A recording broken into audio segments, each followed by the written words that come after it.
Welcome to the Limitless Podcast. The Limitless Podcast is centered around exactly that, being limitless. Hunting, fishing, fitness, nutrition, adventure, disabilities. What may be covered during the Limitless Podcast will be, well, limitless. Stay tuned for this episode of the Limitless Podcast.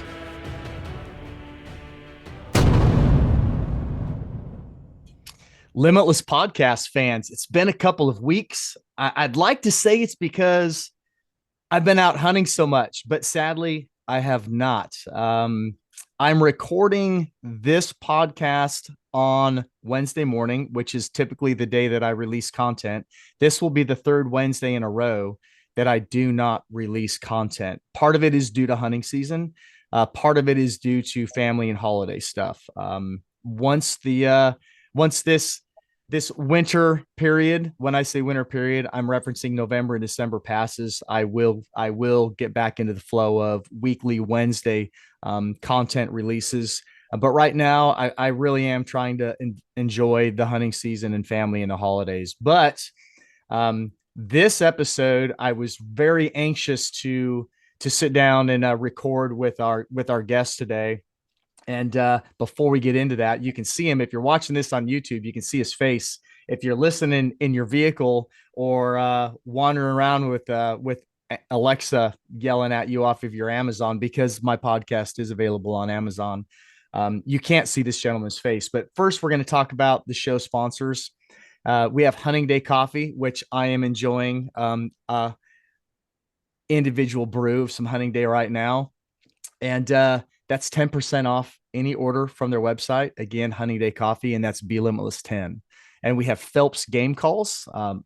They are my favorite game call producer in the industry. And Jason and Dirk are just quality people. That is 20% off a one-time order, not one item, but it's a 20% off one-time order on their website, and that is Limitless 20. And we have On Point Adventure Foods. They are my freeze-dried company of choice. They're an American company out of Pennsylvania. They use organic, locally sourced ingredients in their meals. They will do custom orders for you. All of my backcountry meals have added collagen peptides to them. I ship them my peptides of choice. They plus up my protein for me, and then they ship me their product. I absolutely love it. That is 10% off any order from their website, and that's Limitless 10. I have Vortex Optics, my choice in glass. That is a 25% discount on any Vortex product at eurooptics.com. That code is, got to listen to this one, VTXLMTLS25. Again, that is for any Vortex product at eurooptics.com, 25% off. Then the other thing that I bring to the table, literally, well, I guess you'd say bring to the desk, Wilderness Athlete. Let me get my tongue untied. I drink their hydration mix every single day. I take their multivitamin. I use a few of their other products, especially their altitude pill. September, when I'm going to go hit the Western states for elk, I am pounding their altitude pills. That's 20% off Wilderness Athlete. That's Limitless 20. And that's for any of their products on their website. They sell and they host some other brands on their website, but that is for Wilderness Athlete products. And check out their merch. Their t-shirts, their hoodies, and their hats are on point. Don't get that misconstrued with On Point Adventure Foods. They're not brother and sister. Then I have the Love Sauce. The Love Sauce is a small batch hot sauce company. It is veteran owned by a retired sailor, great friend of mine. I call it a boutique hot sauce. It is hot. It is spicy, but it's really, really good. That's 10% off any hot sauce order, $12 or more at the Love Sauce website, and that's Limitless 10. And then we have another one. They came on board here a couple of months ago. That is Stick It Gear with their magnetic rangefinder gear strap. It is hands down one of my favorite pieces of kit. It is on my rangefinder 24/7. And if I'm leaving my car or if I'm walking out on my own property, wherever I'm going, scouting, hiking, or hunting, I always have my bino harness on. I always have my rangefinder, and the magnetic rangefinder strap is always with me. It is a great piece of gear. That is Be Limitless 20 for 20% off a magnetic rangefinder strap at Stick It Gear. And then I haven't finalized this deal yet, and it's due to my own procrastination. But one of my recent episodes was with Brian of Venandy Holsters, and they partner with Badlands, which everybody should be aware of the fact that I am a huge Badlands fan. I wear a Badlands product on my body every single day. It might be just my wedding ring, which I'm not going to hold my hand up anymore today. Because I have failed to put my ring on yet this morning. But I wear a Badlands Approach wedding ring. I'm either wearing socks, t-shirts, the belt, underwear, a shirt, a hat, a hood. Something is Badlands on my body every single day, and I'm always hunting in Badlands gear. But anyways, back to Brian and Venandy Holsters. Had an incredible episode with them talking about weapon retention and how they've made the custom retention devices and or holsters for bino harnesses, and we are in the works of establishing a discount code for Limitless podcast users when it comes to Venandy holsters. So still working on that. I'll get that taken care of for you guys. And again, I want to reiterate that all these sponsors are here for your benefit. The Limitless podcast does not receive any kickbacks for any usage of those codes. They are purely for your benefit. So please use those codes. So with that business taken care of, I have Henry Ferguson staring me in the face. Henry is a Badlands fan as well. Henry is known as Big Chief Wackabuck. Henry is heavily involved in the Colorado archery community. I'm not going to steal his thunder on that. I'm going to let him share that. Henry is a very humble, but highly successful mule deer hunter, a stellar archer. He loves rifle hunting. He is a family man, and I'm really excited to spend a portion of my morning interacting with Henry and gleaning um, some of his, wow, my mind just went blank. Holy cow. Some of his, I'm going to say, educational benefit in the world of mule deer hunting and archery. That's not the word that I was wanting, but that's what we're going to roll with. So, Henry, take it away so people don't have to listen to me talk anymore. Thanks for having me on, Aaron. We were just talking before we got started. We've been on kind of parallel paths for a long time and never actually met up with each other. So this is kind of fun. But yeah, I live out in Colorado. I've been here for 30 years now, actually, and been married to my wife Stacy for 27 years, and she's a pretty lucky woman, if I do say so myself. I love it. Um, but we have a son named Kyle who's 18. He's a freshman in college and playing lacrosse at a school here in Colorado. So that's pretty exciting. But yeah, we just love the outdoors, man. I mean, it's something that there's people who are hunting's a hobby for them, and that's not me.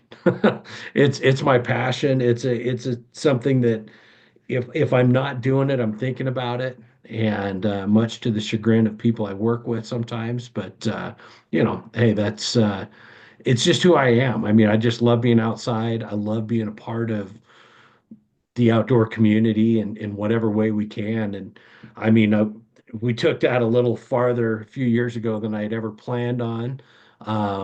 My wife, I wasn't particularly interested in, I wasn't pleased with how things were going in our state.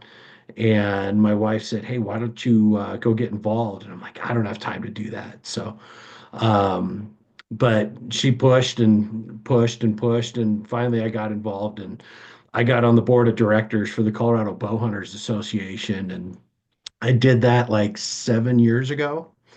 And for the last 3 years, I've actually been, well, for the first 3 years, I was a director at large, just kind of helping out on projects as needed. And then they put me in charge of public relations. So I ran our social media, did, press releases and that kind of stuff, and a lot of community outreach. And then I guess I didn't screw that up badly enough, so they made me chairman 3 years ago, and so that's been it's like a second full-time job, to be honest, because there's a lot going on in Colorado right now, and I don't want to get Mhm. into all the political stuff, but man, it has been an onslaught of stuff over the last several years, and we've been really active in that.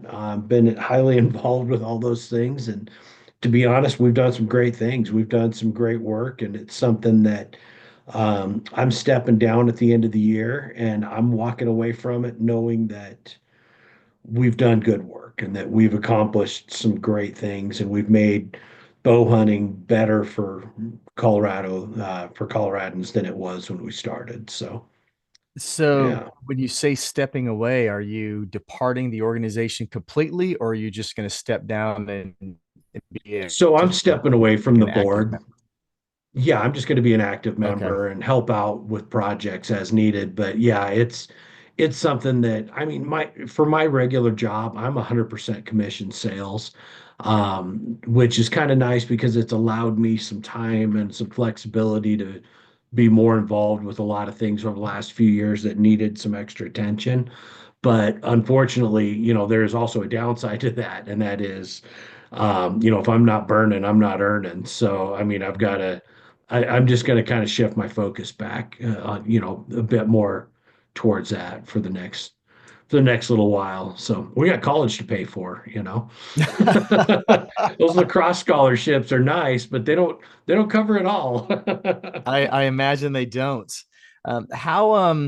How effective or impactful do you believe the Colorado Bowhunters Association has been in regards to influencing legislature and law in Colorado? We've been very effective, Okay. and I can honestly say that what we've done. We shifted a lot of focus over the last few years, for probably 4 years, honestly, and we really wanted to change how our organization was viewed. And we had been an organization who donated money to other organizations who got stuff done. And we talked about this several years ago, and I said, guys, we don't make enough money. We don't have enough money coming in to just be pushing it back out for other people to do their projects. So we need to be an organization of action. We need to be a group of action that when people talk about and think about, hey, who's the CBA? Are they the people who show up? Or are they the people who talk about it from the sidelines?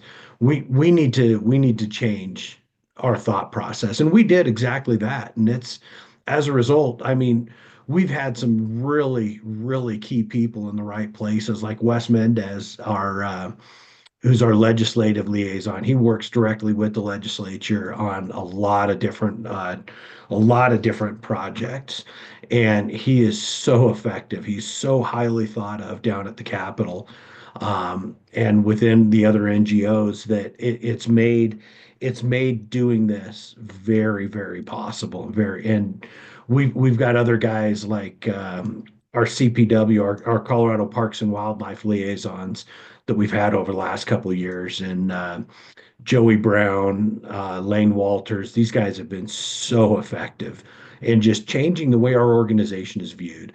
And that's important because again, if you're going in there with a heavy-handed approach all the time, your results aren't going to be that great. And we've gone in there with a much more even keeled approach. And I'll tell you what, this year's a perfect example. There was a proposal this year to eliminate all over-the-counter archery elk tags in the state of Colorado for residents and non-residents alike. And now, while we weren't able to save all of it, we were able to save it for residents, and that was a huge thing for us. Um, but it was something that we did that by having a lot of diplomatic conversations with Parks and Wildlife leadership, with the Game Commission, and we were able to save that. So big win for us, and that's kind of how we've done it. We've done it with a bit more diplomatic approach to things. So That's a huge change for Colorado, doing away with non-resident over-the-counter archery tech. it is. And so what happened, just to give you a little background on that, the this was all to address overcrowding, which, hey, there's no arguing. It is quite crowded here. We're the first, if you live back east, Aaron, where do you live? I live on the eastern shore of Maryland. Well, there you go. We'll just take you as a perfect example. And I might have asked that question already knowing the answer. So you're heading west. You're going to come hunt elk. Where's your first state that you hit that has a huntable population of elk? Well, I mean, a huntable population with easy access to tags. I should rephrase with easy access to tags, well, that that. that would be Colorado, although I have never hunted Colorado. Yeah. So, well, you're one of the few because most have. But basically, if you're heading in from back east and you want to come hunt Colorado, the first state or you want to come hunt elk, the first state you're going to hit is Colorado. The state with the biggest population of elk is Colorado. And so as a result, we get a lot of pressure here. There's no question about it. We've got a high our state manages for high hunter opportunity and as opposed to like necessarily a big trophy animal. So it makes it very desirable. But the problem is, again, it got pretty crowded out there. Mhm. So there were three proposals that they submitted. The first was eliminate all over-the-counter tags for archery elk, resident, non-resident alike. The second was um, to eliminate just non-residents. And gosh dang it, the third one escapes my mind right now. It was several months ago that we discussed this, but immediately, and the third one was status quo, so no changes. So immediately at the very first meeting in their rulemaking discussions, they eliminated status quo. Was not an option. So the best we could hope for at that point was to maintain resident over the counter, which would mean that we lost non-resident over the counter. However, we did know that, again, Colorado being a high opportunity state, and our Parks and Wildlife runs off non-resident tag fees. There's no question about it. We knew that they weren't going to greatly reduce the number of non-resident tags.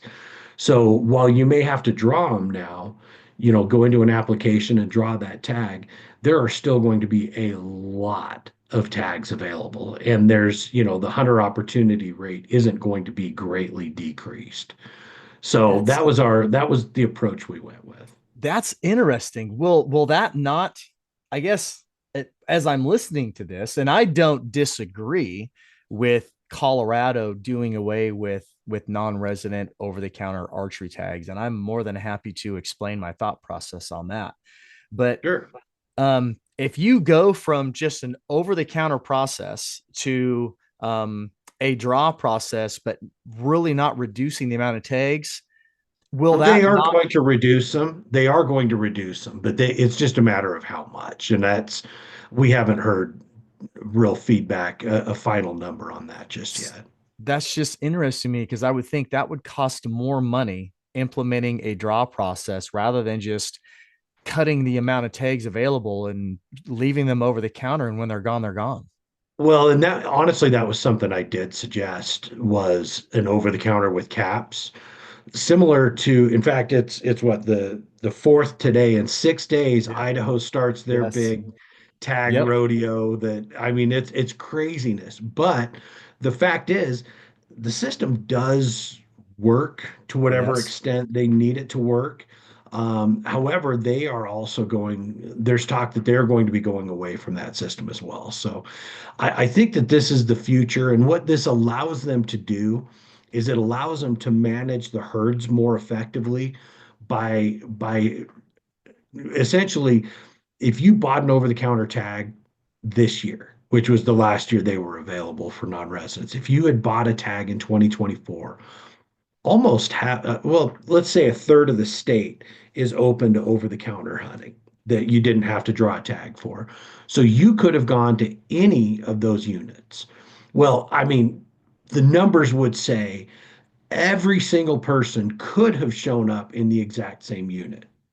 And I mean, that's worst case scenario. Mhm. But say one unit gets some real good buzz on somebody's social media post, like, oh my gosh, I went to unit, and I'm just going to throw out a unit number that doesn't even exist. I'm going to say I went to unit 1012. There were bulls bugling every single morning. Couldn't believe it. Every morning, every evening, we were into elk. Well, one person puts that out, that gets shared a billion times. Unit 1012 next year is a disaster. Mhm. So what happens is that herd can just be really, really heavily impacted by that. So now it allows them, this new system is going to allow them to better control hunter numbers per unit. And so that's going to make it's going to make for a better quality experience overall. There's just no question about it. So I, I, it I'm may seem like ripping off a Band-Aid right now, but I promise in 5 years down the road, it's going to be a mere inconvenience. I'm a proponent. I've hunted Idaho twice in the last 3 years, and Yeah. so many people complain about their process. I love it. I I don't Yeah. I don't have to put in ahead of time for it. And I know same day whether or not I'm hunting Idaho in September. Yeah, Whether it you might won or lost, yeah, it yeah. might be a little bit of a grind. I might be sitting on Yeah, hold for 3 hours. I might be in front of my computer for 2 hours. Maybe I have both of them up and running, trying to get in on two different platforms. for sure. Maybe I fly out to the state, or you have a hunting Yep. partner fly out to the state to purchase on your behalf. I And know that that seems day to be the trend right there is getting on site. is it's not a slam dunk, Henry. Chris Dunlap, one of my closest friends, he and I were planning, we were going to hunt Idaho together this last September. A year ago, almost to the day, he flew out to Idaho. He he left his hotel and walked across the bridge to the Boise main office at 6 o'clock in the morning, and he was already the 30th person in line. I guarantee there were people who slept there. Oh yeah, there were I people that had been there guarantee for there were people who slept 2 days, Henry. there. Yep. There were Yep. a couple, the people in the front of the line had been camped out in front of the doors for 2 days. Hey, putting Um, all that hunting gear to work, you know. yeah. And we did not, even with him being the 30th person in line, we did not get elk tags for our number one choice. Okay. Yeah. Yeah. Yeah. Yeah. Yep. That doesn't surprise We got elk tags. But one of me. It the, just so wasn't that's what you had hoped for. Yeah. correct. Well, Yeah. that first guy in line might have had 5 tags he was buying, Well, so and a you know. big learning lesson. Outfitters show up and they buy all the tags for all of their hunters that they have signed on. You Yeah. have hunting parties with 5 or 6 people ahead of you. Hundreds of tags were purchased before Chris was able to get through the doors, Before being he was even inside. 30th in line. Yeah. Yeah. Um, Yeah. but I've gone to Idaho, one because Idaho's beautiful state. Mhm. They have a very, very lucrative disabled veteran program, meaning They that do. if I Yeah. can obtain one of the disability tags, one of the disabled veteran tags in Idaho, I pay almost less or the same price as a resident to hunt elk and That's mule pretty deer cool. in the state of Idaho. And Yeah. that's why I've targeted Idaho. Um, Makes now sense. I have not. Year before last, I did not get tags for Idaho, and I did not shift to Colorado because of the overpopulation. Now, I have a really, really good friend, Michael Sims, that has hunted Colorado, I think 5 years in a row. And it took him a couple of years to figure it out, but he's been successful in Colorado now. And he claims that he has yet to experience the overcrowding in the areas where Awesome. he hunts in Colorado. And he was really So what disappointed unit's that, he hunting again? I'm gonna write this right? down. Yeah. Honestly, I couldn't even tell you. No, But I'm kidding, but yeah. we've had some in-depth conversations about this process and the fact that I think across the board, as far as over-the-counter tags go, and you're going to be a have more knowledge on this than I am, but I do believe from my research that Idaho is last state standing that pretty much has straight up over-the-counter tags for Idaho, because this year they're still sticking with the same process for tags in 25. And I think Utah has a few over-the-counter tags, very They few, but have some, they yeah. are there. And But that's about it. they tend to be limited. I mean, like, whether they're spike tags or whatever, but there are some over the counter any bull units. But yeah, they're going away fast. And That's just the reality of the it is. situation. And it's the problem is there's a finite the resource has a finite population. And right now, there seems to be there's a huge demand for that population. And unfortunately, what else can you do? I mean, truly, what else can you do? You've got to manage the resource above all else. Now, I mean, the good news is Colorado's elk population in most of the states in pretty good shape. That northwest part of the state got hit real hard 2 winters ago, but the rest of the state's in pretty darn good shape. I mean, there's 303,000 elk here. So, with that in mind, it's going to be if you do a little research now, the first couple of years are going to be a little bit of a guess because you don't know what the allocations are going to be and how many tags are going to put into each unit. But I'm still betting your draw odds are going to be really, really high for these former over-the-counter units. And I think also what you're going to see is some of those draw units that might have taken a point or two in the past. It might kind of ease that pressure out across the whole state. I think you're going to see non-resident draw odds be pretty darn good for a while here. I I'm a huge proponent of it, and I look at it this way, and I had this conversation with Michael because Michael loves hunting elk with archery tackle, absolutely loves it. And for me, I grew up in Washington State hunting elk with a rifle, and I prefer to hunt elk with a bow. It's like for me hunting elk with archery tackle in September compared to later in the season with a rifle is the difference between spring turkey hunting and fall turkey hunting. It's night and day experience, and I absolutely love it. Yeah. Yeah, they're If talking a it's lot it, more. yeah, it's more intimate.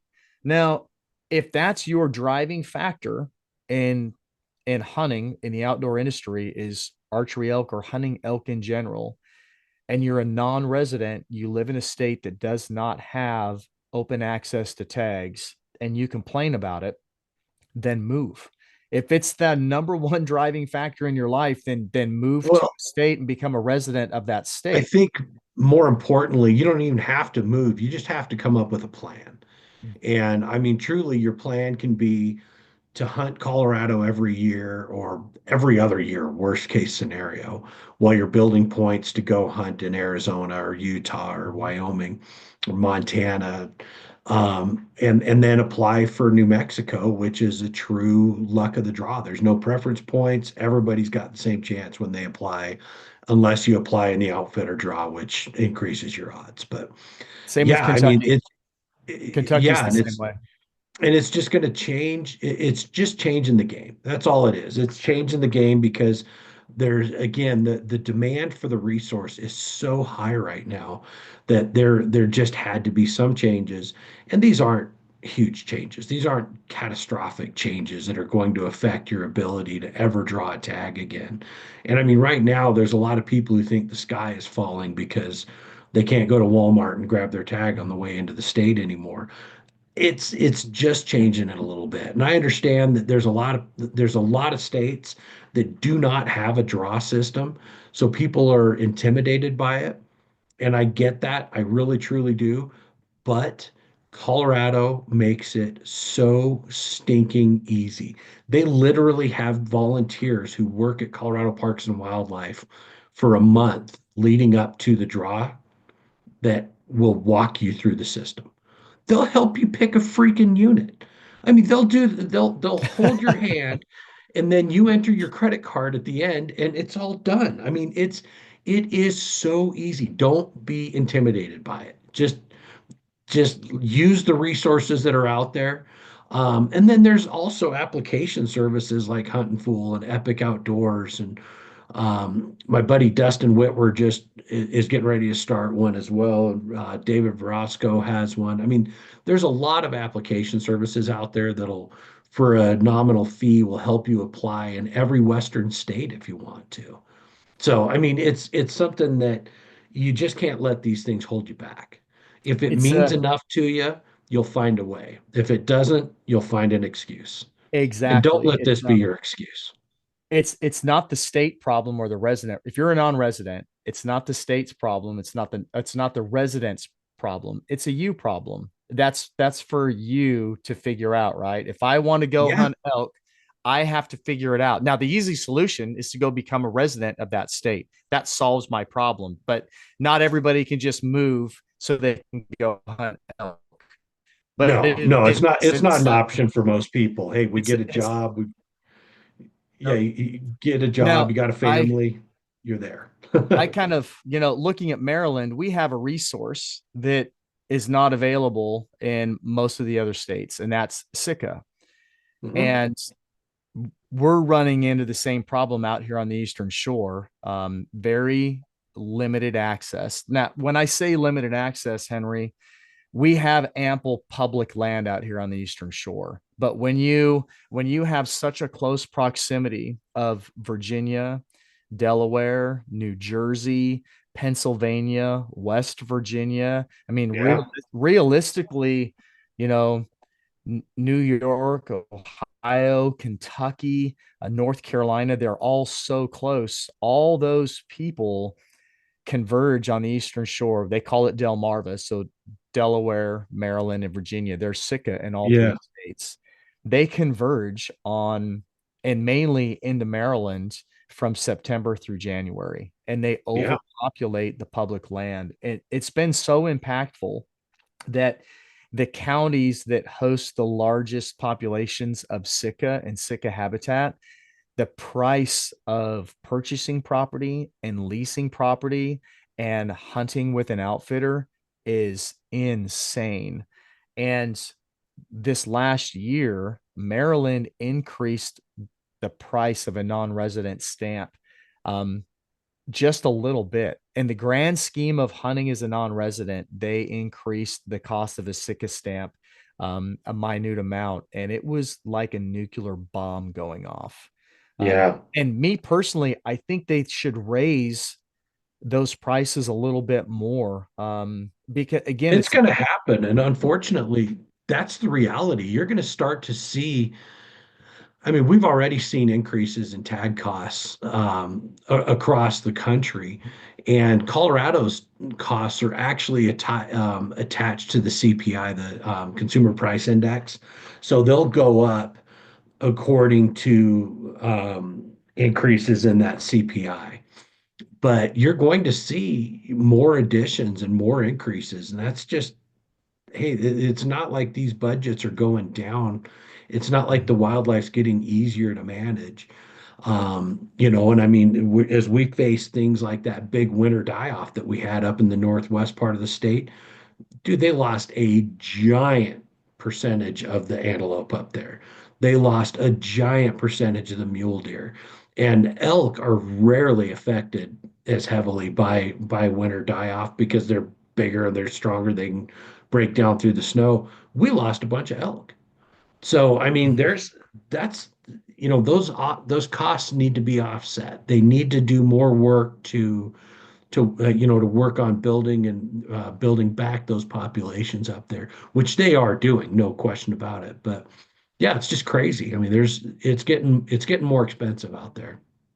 It is. Yep. And again, I'm a proponent for it. We have to, if we don't put money in the pockets of our wildlife management system, then our wildlife management system is going to suffer.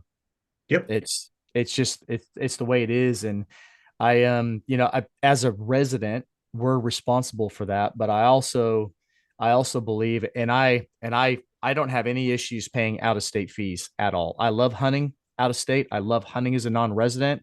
I love contributing to those economies, and to the individual state resources. That's I look at it as my role. And I would like to see Maryland kind of receive some of those benefits of having that resource that's not available anywhere else in the United States, unless you go to Yeah. Texas and pay a lot of money for it, or to a like a high fenced ranch somewhere. But I Well, really you're wish they would seeing, take advantage of that.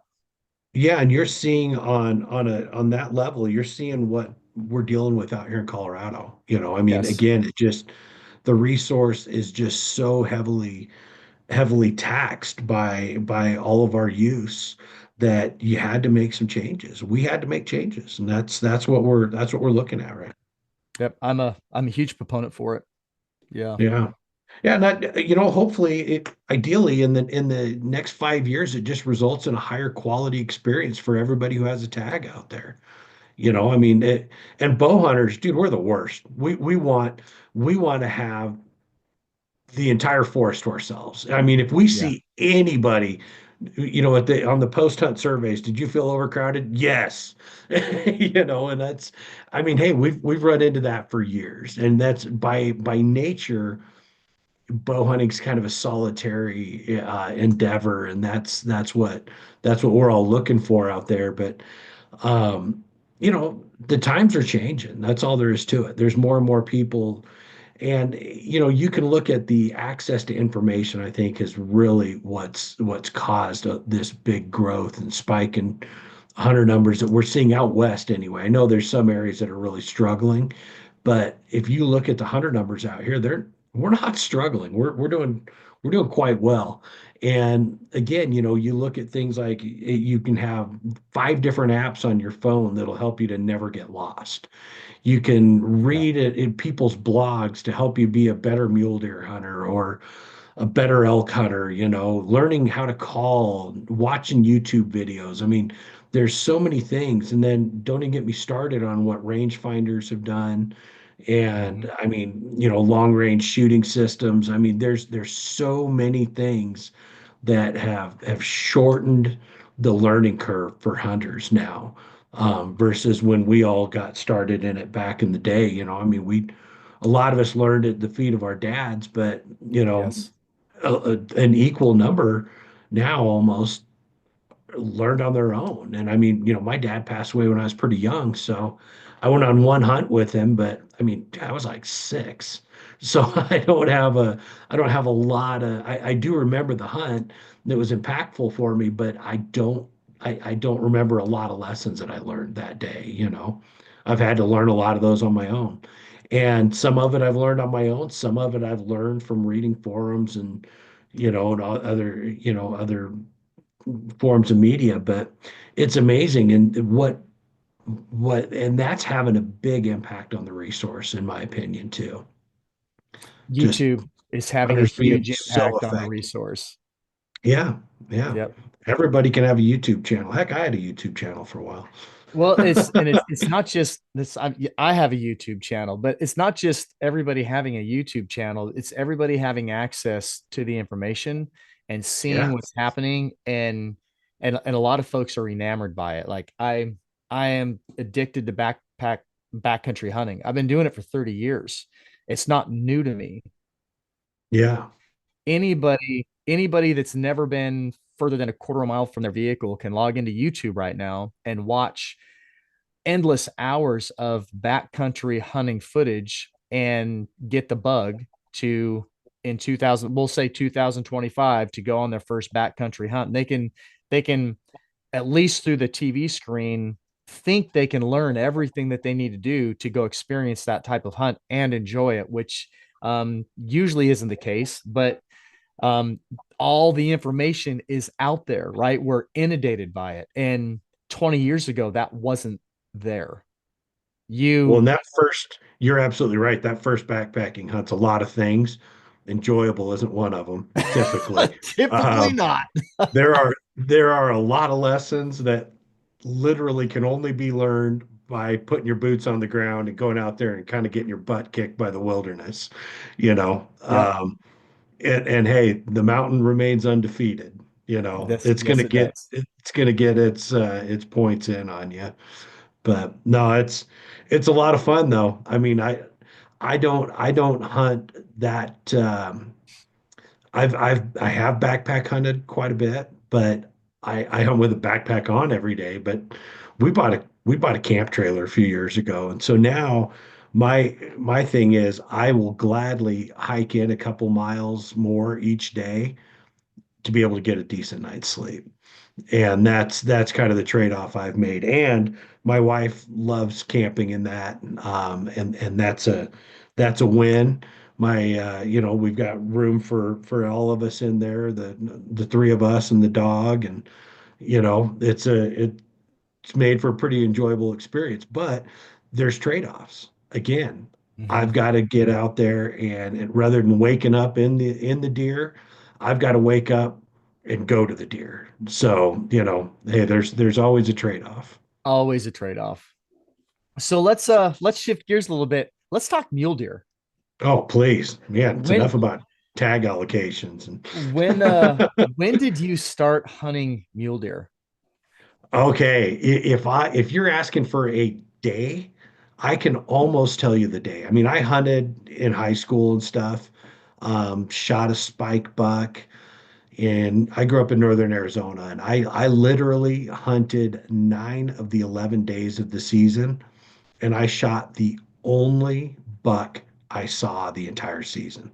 I shot a spike buck with my rifle at 20 yards um, in some thick pinyon junipers, and it was awesome. That was really cool. Um, then as I went to work and graduated from high school, got a job, put my focus on that, and got married and stuff. I remained really active in shooting archery tournaments over the years, but hunting was always kind of a background thing for me. It was something I'd go out and do, but I was never any good at it, so I never devoted a ton of time.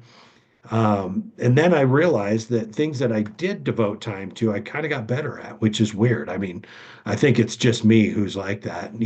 Most people are just naturals at stuff. They don't have to actually work to accomplish their goals.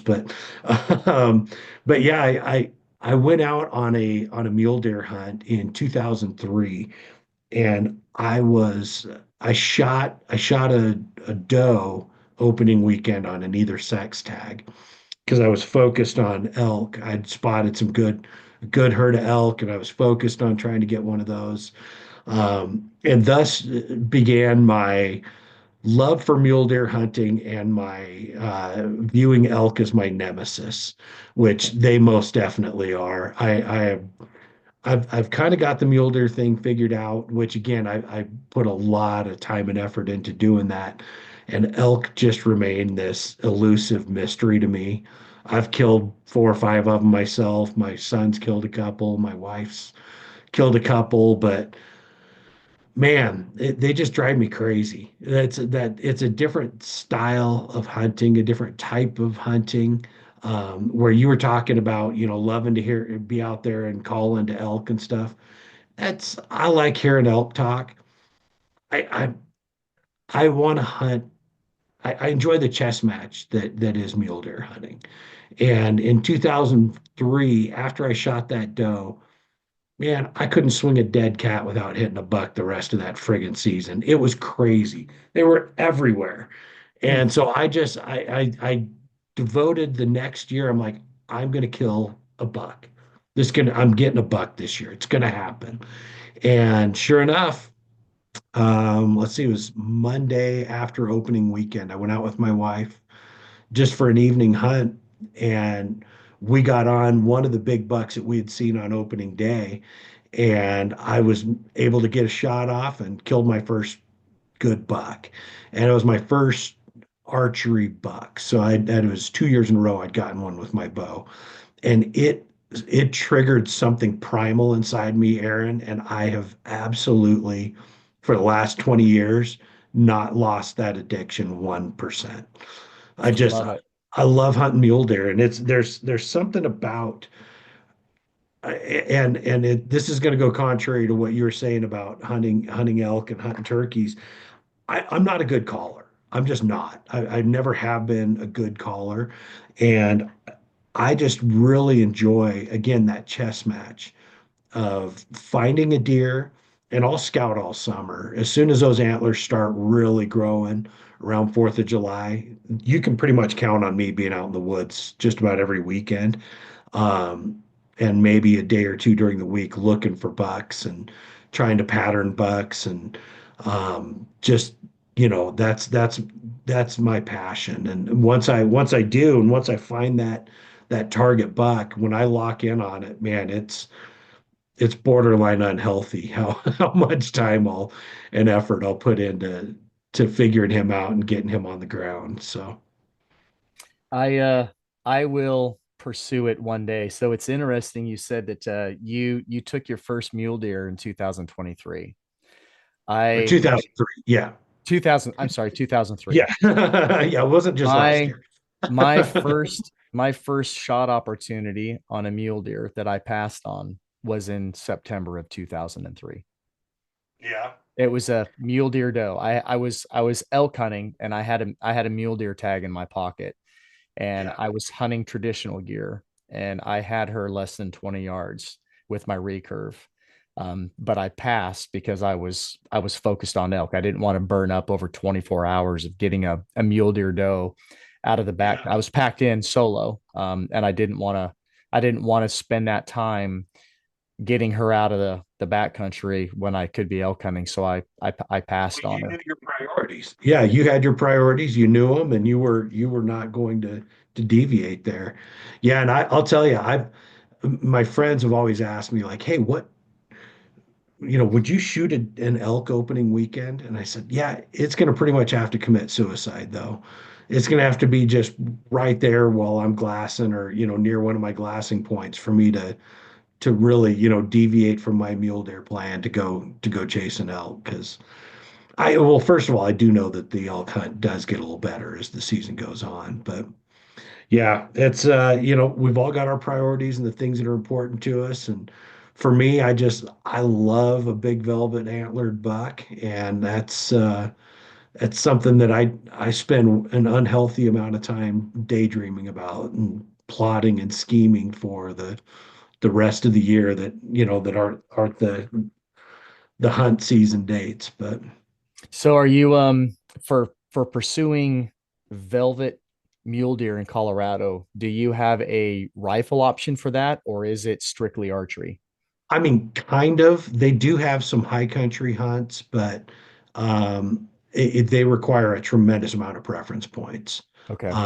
Yeah, I mean they're usually upwards of 15 points to get one of those tags, and that'll get you in for like a week in early September, like first or second week of September, depending on the unit, and you'll be able to hunt bucks up above timberline for the most part.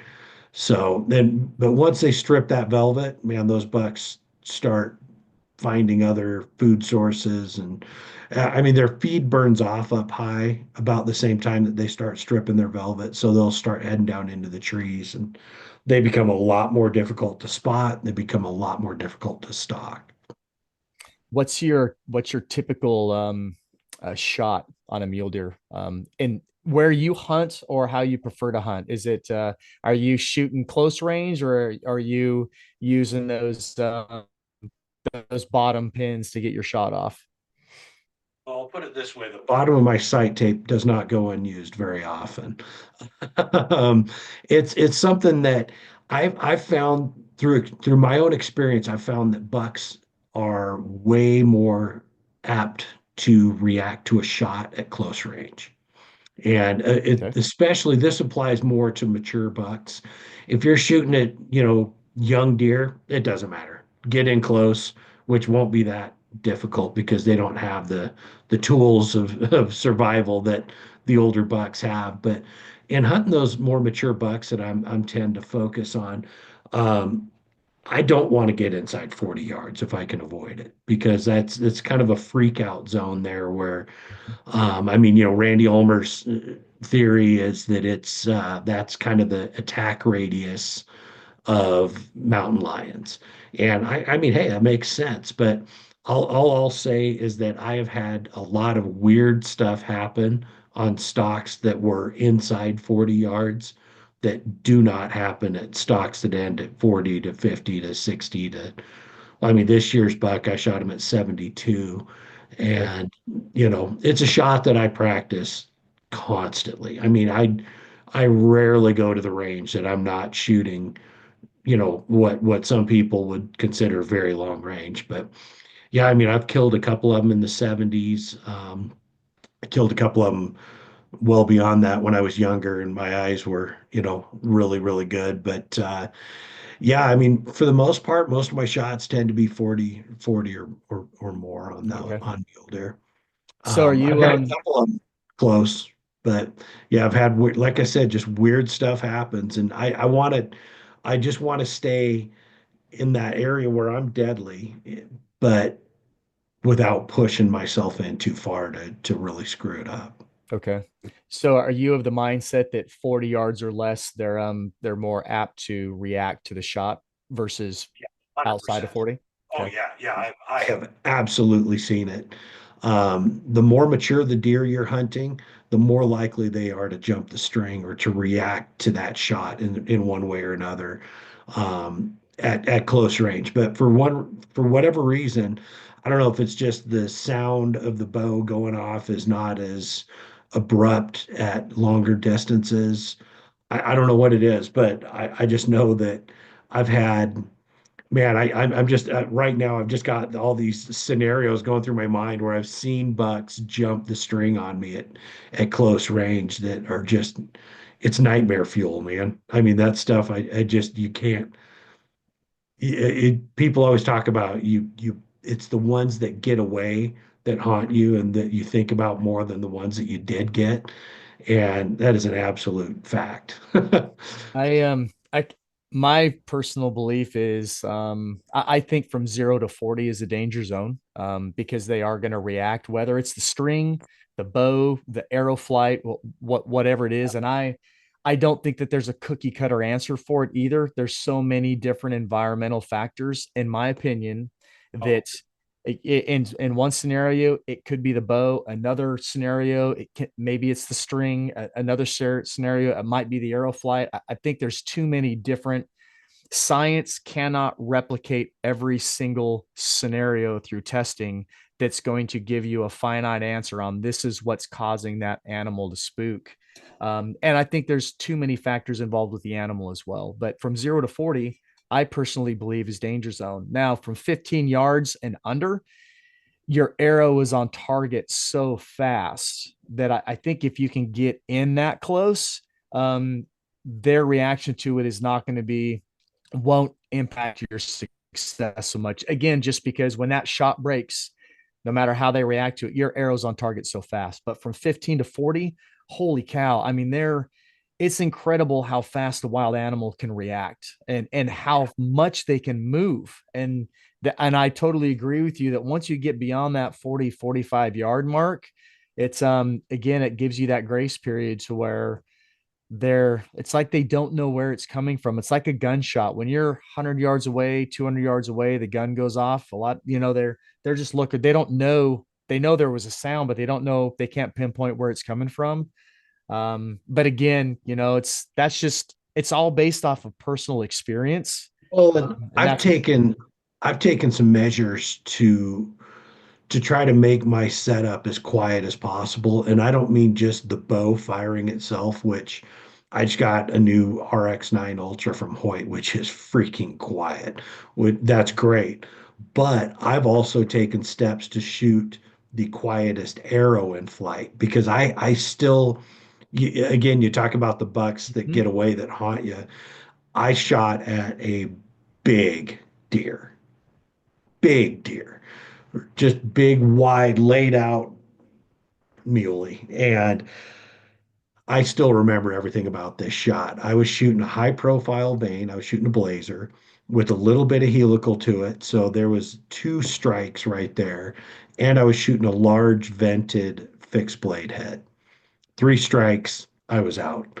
That arrow, when I shot it, it sounded like one of those little princess fishing rods that you buy for your kids. That thing went Yes.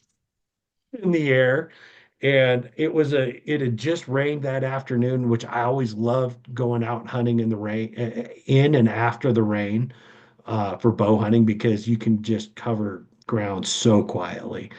And I snuck in on this giant deer.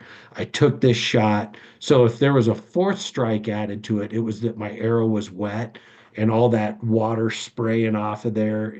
Okay. Every environmental thing that could have screwed with me that day did. And as a result, that deer is not on my wall, but I can still see him getting the heck out of the way of that arrow. That was only like a 45-yard shot. I mean, Was it's a wheelhouse shot for me. That thing should have been dead three times, but was yeah, he looking at you?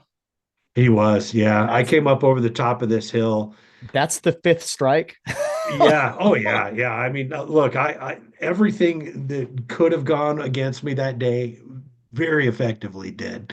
But the reality is, after that, I'm like, all right, I'm making some changes. And as a result, and we do super complex scientific experiments on this.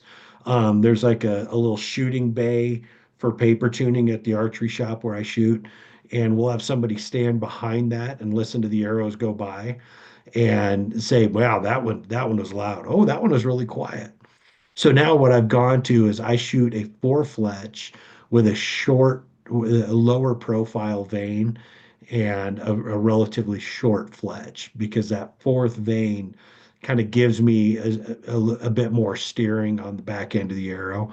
But it's really quiet. So, and a pretty quiet mechanical. I shoot a Grim Reaper and they're pretty quiet in flight. And I mean, it's just, our experiences lead us to the equipment that we use. That's kind of always been my theory, and like we talked about earlier, and I don't know if this was before we started recording or not, but I mean, my theories in archery are very simple. If I had like a formula to describe how I view archery and how I select my equipment, it's accuracy over everything. I love If it. you, yeah, if you put a good shot in the ribs, that animal's going to die. If you put a good shot in the ribs with good equipment, that animal's going to die. If if you pick up a Walmart arrow and broadhead combination and you put a good shot in the ribs, that animal's probably still going to die. Yes. It's, good shots are what it's all about. And I work my butt off all year to make sure my archery form and equipment is in peak performance to for when that one moment a year. I mean, we live out west where literally, Aaron, we're lucky if we get a deer a year out here. I mean, getting two deer a year means either a friend with private land here or you're hunting a couple of different states. So It's never a slam dunk. And I frame it this way, and I love asking people this question when I'm speaking at public events, expos, and whatnot. Um, are you a hunter or do you like to hunt? Because for me, there's a big difference. I'm a hunter, yeah, and I'm like you. I live it year round. If it's not hunting yeah, season, I'm and I don't even really reference it as dreaming about hunting because it's not a dream for me. I live it. So I'm thinking about it. planning. I'm Yeah, planning for it. I'm training for it. I'm always tinkering or doing something to try to elevate my game to make me a better, more successful hunter. And absolutely. Henry, it's the first week of December and I have yet, not only have I not filled a tag this year, I have not gone to full draw. I have not taken the safety off of any weapon yet. I'm And just some years it's just like that. I I'm mean, having such a hard time this year. yeah, and it's so frustrating. It's frustrating for guys who hunt, as you would put it, but it is damn near debilitating for hunters, for guys Yes, who are all in and invested in it, And I mean, it just is it's exhausting mentally because you know how much effort you've put into it. You know how hard you've worked to put these things, to put all the pieces in place. I mean, look, I've got a new bow. I've got a lot of work to do because I have tags for that I bought for Arizona for my son and I that start January 1st. So I've got a new bow. Man, I'm working my butt off to get that thing ready to go and to build my confidence up in that I've essentially got a month to make that happen. And I mean, but it's no guarantee of success. And there's never a guarantee of success. Sometimes it just doesn't matter how hard you work. The buck's always coming through right after dark, or it's hitting the other stand, or you're a ridge away from where you need to be. And sometimes it's just like that, but man, it sucks. I feel for you, man. I've been there, and that's usually me with elk. I mean, I've got a good run of, I think I think this buck that I just shot was my 17th mule deer in a row I've shot with a bow in good for 17 you. years in a row. And I mean, I've worked my butt off for that streak. It's something I'm really proud of because I know how much work I've put into to achieving that and to making that goal happen. But I can't wait till next year so that streak can vote, you know. I But yeah, I mean, hey, there's no guarantee. I mean, there's I no might get on a giant buck next year and just absolutely hunt my butt off all month for that deer and that deer alone. And if I don't find him, nah, I know me well enough. I'd probably shoot something else the last week. But there's just no guarantees. It's there's tough out not. there sometimes. I told my wife, granted, I have 2 months left in the Maryland whitetail season. So I mean Okay. I'm still in the fight. You're Uh, still in the game, I am, yeah. yeah. And actually, I mean, this isn't even, we're not just talking about archery hunting. I'm talking about archery, muzzleloader, modern firearm. I've hunted Idaho. I have hunted Texas. I've hunted Maryland. I've hunted West Virginia so far this year. 4 different Wow. states. I've had an elk tag in my pocket. I've had it not just an elk, I had an any elk tag in my pocket. I had a mule deer tag in my pocket. I've had Texas whitetail tag in my pocket. I've had West Virginia and Maryland whitetail tags in my pocket. I've yet to harvest an animal. And Man, uh, if you're here, I'd give you a hug. on tomorrow, I'm driving 3 hours northwest up into Maryland to stay with a buddy of mine. We're gonna do it's kind of an urban hunt. We're gonna Cool. hunt modern firearm and archery.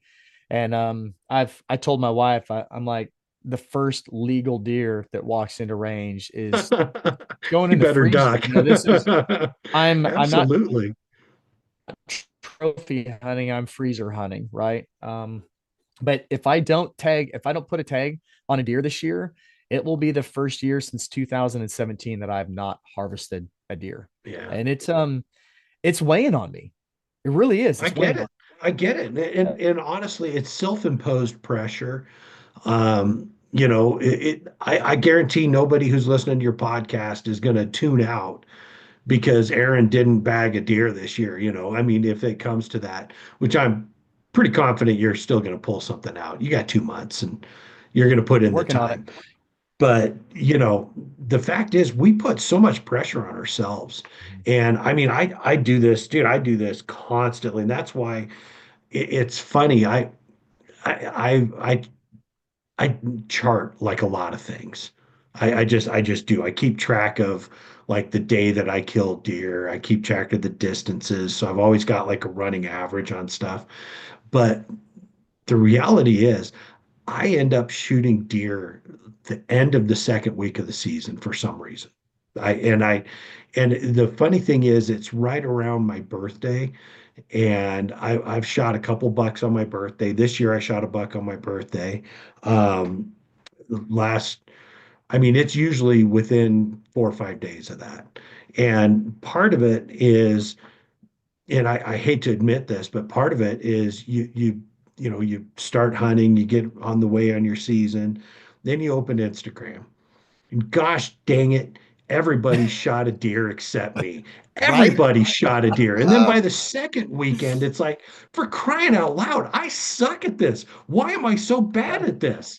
So you start putting all this additional pressure on yourself, and it's ridiculous. I mean, it really truly is. It is ridiculous that we do this, but we do. And I mean, so usually by that second weekend, man, I am my trigger finger's getting itchy, which I shoot a hinge release, so I don't really even have a trigger finger, but something's getting itchy, and I just want to hit full draw and see a deer on the other side of the pin. But and so all of a sudden I just become a much more effective hunter. If I would go into the season with that same attitude and approach, but I think part of it too is that I tend to be very patient and very selective on the stocks that I choose to take. Um, I mean, there's a lot of days where I'll have a target buck in mind. I'll spot that buck, a mile, maybe 2 miles away, and I'll watch it feed throughout the morning. And then if he beds in the wrong spot, well, I'll see if he goes to a second bed, later in the day, which they typically do, mid to late morning.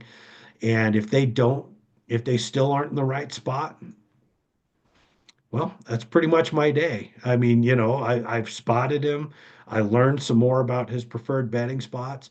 But if I see that buck bed, and a lot of hunters, a lot of serious mule deer hunters will not hunt a buck in their first bed. They'll wait for that second bed. And I've had the opposite. I'm the opposite. If he beds in the right spot for his morning bed, I'm gone. I am gone. If the weather, if the wind's right and I've got an approach that I can make, I'm going right now. I'm going to head over to that buck, and when he gets up to move to that second bed, that's when I hope to get my shot. But Interesting. yeah, and it's I tend to hunt very open country, so the shade is fleeting, and they'll shift beds a couple times a day, and I've sat there and watched a lot of deer go to that second bed, and it's just as bad as the first one. Or they'll leave a good one in the morning, a huntable, stockable bed in the morning to go to one where they're going to spend the afternoon, and I'll have no opportunity for a stock. So, you just kind of have to pick and choose the your opportunities, and I've gotten a lot better at that as I've gone on as a hunter. In fact, man, if I could. There's a buck in 2010 that I chased the entire freaking season, and he was a big deer. He was a real big deer. Ended up scoring 201. I Hmm. know that because a guy that I met later, who's become a really good friend of mine, shot him in rifle season. Um, which, my gosh, I'm embarrassed to admit what I would have done for a seven mag about 20 different times throughout archery season, because I just kept blowing stocks on this deer. And back then, if I saw a buck, I went after the buck. That was my entire thought process. Oh, I see him, he's bedded. All right, I'm gone. I'll go figure it out when I get closer. Well, the reality is I rarely did figure it out when I got closer.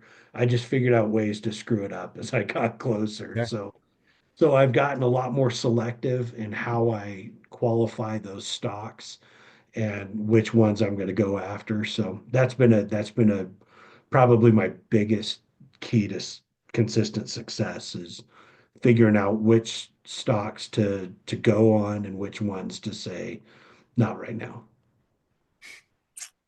All right. Well, let's I want to ask you what your setup is before we Sure. close this episode out. Well, it's Well, about to I know change. you just talked about it. Yeah, I was going to say you've already let the cat out of the bag that you have a new bow. What's your setup been? Yep. So I've shot the Hoyt carbon bows and I shoot the ultras, which is the longer axle to axle, mostly because it just feels I like a longer brace height on a bow, and that's how I get it is by shooting their ultras. If you shoot the shorter bows, they're a little bit more geared towards speed. So I love a 7 inch brace height. And their new bow this year has a 6.5 inch brace height, which I'm adjusting to. It changes how the bow draws, just because you get a 1/2 inch longer power stroke with the string driving the arrow, which gives you more speed, but you also start your draw a 1/2 inch shorter. So it just changes the way the bow draws more than anything. Um, so I've shot those for several years. I just got the new RX-9 Ultra. Man, I picked up like 13 feet per second versus my RX-8 Ultra with that little change in brace height and some other changes little tweaks they made to the cams and modules. Um, I've shot Easton arrows for the last few years, and I've been a big fan of 4 millimeter arrows since like 2015, and I've shot the 4 mils. I end up right around 420 grains. And my goal is always to stay right around 280 to 285 speed wise. This year's bow, I'm actually at 299, which is kind of crazy. So, Nice. yeah, we'll see how that works out for me. But I mean, I can always go up a little bit narrow weight. Which is not something I typically even really consider, because I do think that speed is a very, very effective tool, especially out west on some of these longer shots. Getting that arrow there a little faster and a little bit more forgiving if the animal takes a step or two is really key in my mind. So I mean, I've shot, like I said, I'm shooting like a 300 or a 420 grain arrow now. But I've killed elk with 360 grain arrows, back in the old 55, 75 pro hunter days with gold tip, and in fact, we were chatting earlier. I told a story on another podcast about my first elk that I shot, and it was with a 365 grain arrow, and he ran in. I called him in from, I don't even know how far away. I could barely see him. I saw an elk way out on this distant ridge. I let out a bugle, perked his head up, cow called a couple of times really loud, kind of into the bugle tube and to amplify it, and that buck or that bull just started marching. And I was looking at my watch. I'm like, man, I do not have a lot of time left before dark. And I thought, I know I couldn't cover that distance before dark. But I sat there and I'm like, all right, I'm not going to get too excited until he crosses this ridge in between us. And, by then, if he crosses that ridge, and I'm sitting here having this whole conversation with myself, once he crosses that ridge, I'm going to start getting serious about setting up. Holy crap, he's already crossed the ridge. And I mean, he's coming, and now he's at like 200 yards. I throw up my cow decoy. I set it behind me. I move forward a little bit so he's focused on that, and I can get to full draw. And I shoot an adjustable sight, and I set it at 40, and I'm like, I think he's going to come in right through here. That's going to be about 40 yards. Well, he ended up coming in a little closer. It came into like 30 or 32. So I held that 40 low on his side. Shot broke, and I I I just pounded him. I mean, it didn't. He turned around, ran off the other way, and he went less than 100 yards, and I could hear him whimper at the end about being shot with such a light arrow, and how he couldn't believe that I'd killed him with a 360 grain arrow. But again, hey, accuracy, man, accuracy over everything. And Yep. no, I say that kind of sarcastically, because there's a lot of people who are really chasing the Ashby theory stuff, of heavy arrows. And I have just not I have not seen the benefits of it personally. And I play around and experiment with a lot of stuff, but I just have found that a moderately weighted arrow that's well flying from a well-tuned bow and hitting the right spot is super effective. And that's what I'm gonna ride or die with I it. uh I 100% agree. Accuracy is by far the most important thing. Doesn't matter Yeah, and what I doesn't matter what you shoot, how expensive it is, how light it is, heavy it is, how fast it is. It doesn't matter. If yeah, you are accurate and if you stay within your ethical, accurate distances, you will be lethal. yeah. And then, beyond like bow equipment, as we said, I'm a Badlands guy. I've been using the MRK 6 for several years and absolutely adore that pack. I have one, my son has one, my wife has an MRK 2. Um, I think there's going to be a day where I'm going to have an MRK 2 here pretty quick to replace my old Wrap 18, which has been my travel backpack for years. I mean, that thing's been back and forth to China and Vietnam several dozen times for work stuff. But, um, and I might have tested a new pack this year for Badlands that's pretty cool. A new frame pack modular. So that's Excellent. coming soon to a Badlands dealer near you. So Excellent. but yeah, just I use all these things because they've worked for me, and I mean, hey, trust me, I've tried plenty of things over the years that did not work for me. And typically I'll get those sorted out before the season. Because again, just spending a lot of time at the range and stuff. But yeah, that's the time to be experimenting with stuff is well before the season, in my opinion. I don't I I don't agree. want to I don't want to be experimenting with a new broadhead or with something that a new arrow that hasn't proven itself on the range, hundreds and hundreds of times before, or a backpack that I haven't walked miles and miles in, or boots that haven't, been 50 miles on my feet before the season. That's just I feel like that off seasons when those things prove themselves. I And agree. then you just kind of sort it all out when it matters. Right on. Well, where can people find your content if you're wanting them to? Sure. So I've got a couple pages on Instagram. I have Big Chief Wackabuck. I am 1/16th Cherokee. I think I'm the only person in the country who can claim that. Because there's very, very, very few of us out there. Um, but yeah, so Big Chief Wackabuck, and then I mentioned my YouTube page earlier, which literally has not received a new video in probably 8 years, maybe longer than that if I'm being honest. Yeah, probably closer to 10 actually, called Not Fit to Hunt. And my buddy and I started a page trying to do archery tech tips. And it was well intentioned. We got off to a great start. And then it's super weird. We got busy like making a living and having families and all that kind of stuff. So that's kind of faded off, but I do still have Not Fit to Hunt, which is an Instagram page, and then you can find me on Facebook at Henry Ferguson. So All that's right. pretty much it. But Well, if I can say one thing before I get off, do it.